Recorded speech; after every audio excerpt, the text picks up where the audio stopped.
Saudari-saudaraku terkasih dalam Tuhan Yesus Kristus, selamat pagi dan berkah dalam. Kita bertemu kembali dalam renungan harian Selasa 18 Maret 2025. Seperti biasa, kita mendasarkan permenungan pada bacaan Ekaristi pagi ini. Bacaan yang pertama dari kitab Nabi Yesaya bab 1 ayat 10 ayat 16 sampai dengan 20. Ajakan Yesaya yang menyampaikan firman Tuhan kepada pemimpin Sodom dan Gomora. Hendaklah mereka membasuhkan dirinya agar bersih, menjauhkan perbuatan-perbuatan jahat, dan hendaknya berhenti berbuat kejahatan. Belajarlah berbuat baik, usahakan keadilan bagi orang-orang. Pilalah hak anak-anak yatim, perjuangkan perkara janda-janda. Kemudian datanglah kepada Tuhan dan beracaralah dengan Tuhan. Meskipun dosa merah seperti kirmisi, akan menjadi putih seperti salju. Sekalipun berwarna merah seperti kain kesumbang, akan menjadi putih seperti bulu domba. Itu akan terjadi kalau pemimpin Sodom dan Gomora mengikuti dan mendengarkan sabda Tuhan. Sedangkan pada bacaan Injil dari Injil Matius bab 23 ayat 1 sampai 12. Kecaman Yesus kepada ahli Taurat dan orang-orang Farisi. Mereka semua telah menduduki kursi-kursi Musa. Maka lakukan apa yang diajarkan kepadamu, tetapi jangan mengikuti perbuatan mereka. Mereka mengajarkan, tapi tidak melakukan. Mereka mengikat beban-beban yang berat dan meletakkan atas bahu orang-orang, tapi mereka sendiri tidak mau menyentuhnya. Semua perbuatan yang dilakukan hanya dimaksudkan agar dilihat orang, dipuji orang, dianggap baik. Mereka memakai tali sembahyang yang lebar dan jubah yang panjang. Suka duduk di tempat-tempat terhormat dalam perjamuan dan tempat ibadah. Suka berdoa di pasar-pasar. Suka menerima penghormatan dan suka dipanggil rabi. Yesus mengkritik mereka karena tidak sesuai apa yang diajarkan dengan apa yang dilakukan. Saudari-saudaraku terkasih dalam Yesus Kristus, seringkali kita mendengar ejekan orang kepada orang yang rajin, orang yang suci, orang yang ini itu dengan istilah Farisi. Sebenarnya kalau kita jujur, orang-orang Farisi itu adalah orang-orang yang berjasa di dalam menguri-uri, mempertahankan tradisi nenek moyang dan hukum-hukum Taurat. Mereka mengajarkan, mereka menyimpan, mereka teliti untuk melakukan itu. Dan sebenarnya mereka termasuk orang-orang yang berjasa memelihara tradisi ataupun hukum Taurat. Tapi mengapa mereka dikritik Yesus? Yang dikritik adalah tindakannya. Benar bahwa mereka memelihara tradisi dan juga hukum-hukum itu dengan tepat. Tapi sayang, motivasinya adalah motivasi mencari pujian agar dilihat orang, agar mendapatkan kedudukan dan sebagainya.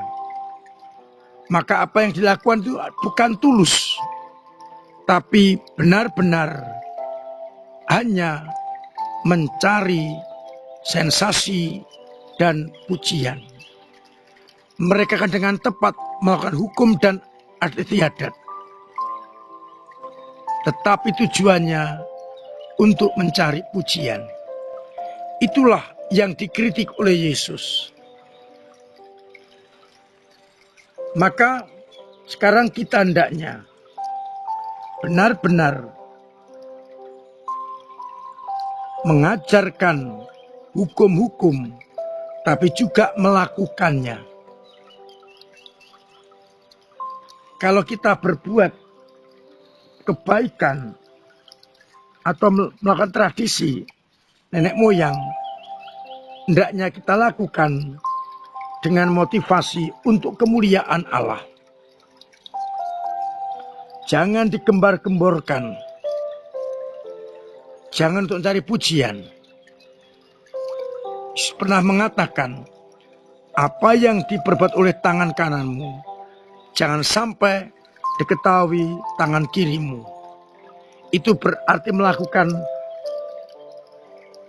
kebaikan dengan ketulusan, tidak untuk pamer.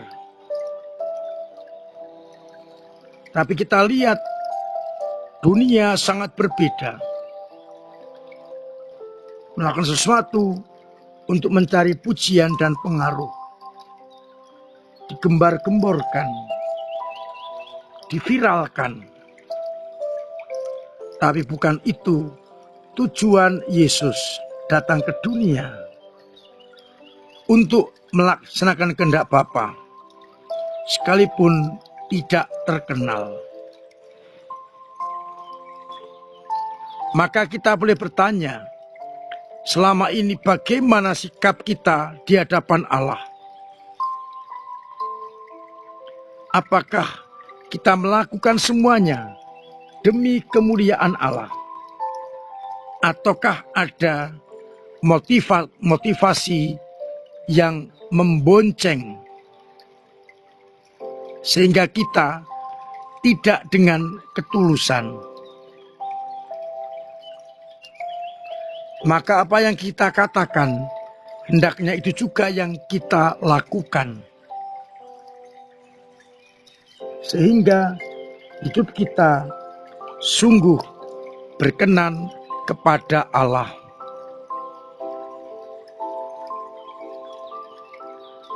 Seperti pemimpin Sodom dan Gomora diminta untuk belajar berbuat baik dan mencintai keadilan. agar mereka pun mendapatkan belas kasih dan keselamatan yang datang dari Allah. Semoga kita menuntut keras pada diri sendiri dan bukan kepada orang lain. Kita mencoba untuk hidup sesuai dengan kehendak Allah sebelum kita mencoba menasihati orang lain. Mudah-mudahan kita tidak seperti orang-orang Farisi yang hanya mencari sensasi, mencari ketenaran, tapi kita bertindak pertama-tama demi kemuliaan Allah dan keselamatan saudara-saudari kita. Mari kita perbarui hidup kita dengan setia kepada Dia.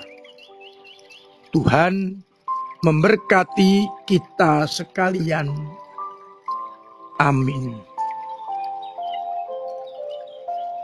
Marilah kita berdoa. Bapa yang penuh kasih, kami bersyukur karena sabda-Mu mengingatkan kepada kami bagaimana kami bersikap sebagai anak-anak-Mu. Bertindak bukan untuk mencari pujian, bertindak untuk kemuliaan nama-Mu dan keselamatan banyak orang.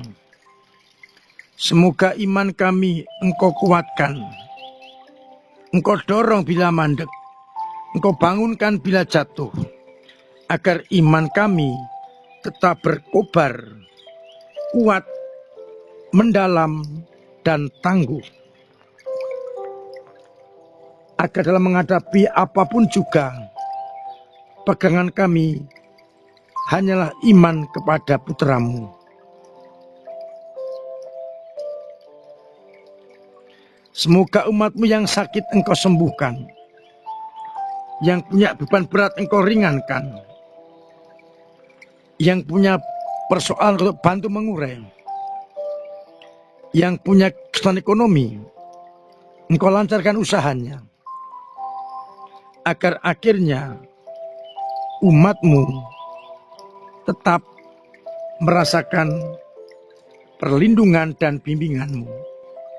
Untuk itu sertai kami dengan berkat-Mu sendiri, Bapa dan Putra dan Roh Kudus. Amin. Saudara-saudaraku terkasih, tetap saya dorong dan saya ingatkan untuk terus memiliki pola hidup yang sehat dengan menjalankan protokol kesehatan agar kita tetap sehat, sehingga keluarga sehat, orang lain sehat, semua sehat.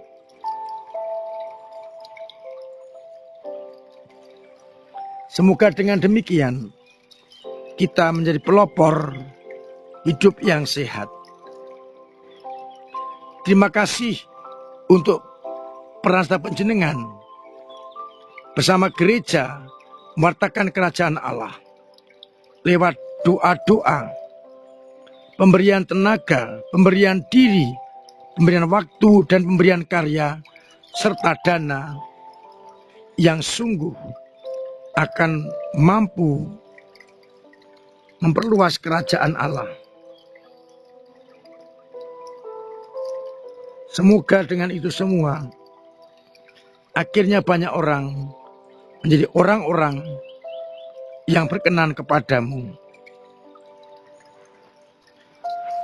Saya menghimbau untuk melakukan masa tobat dengan olah batin,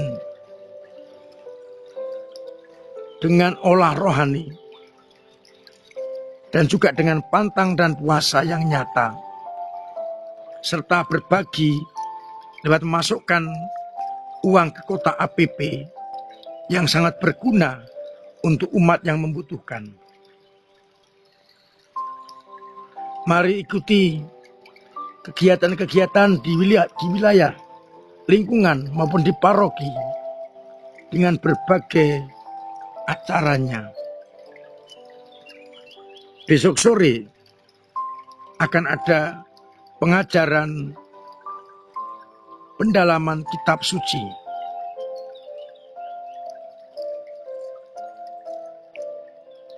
Hari Jumat, Jalan Salib dilanjutkan dengan Ekaristi. Pertemuan APP di lingkungan.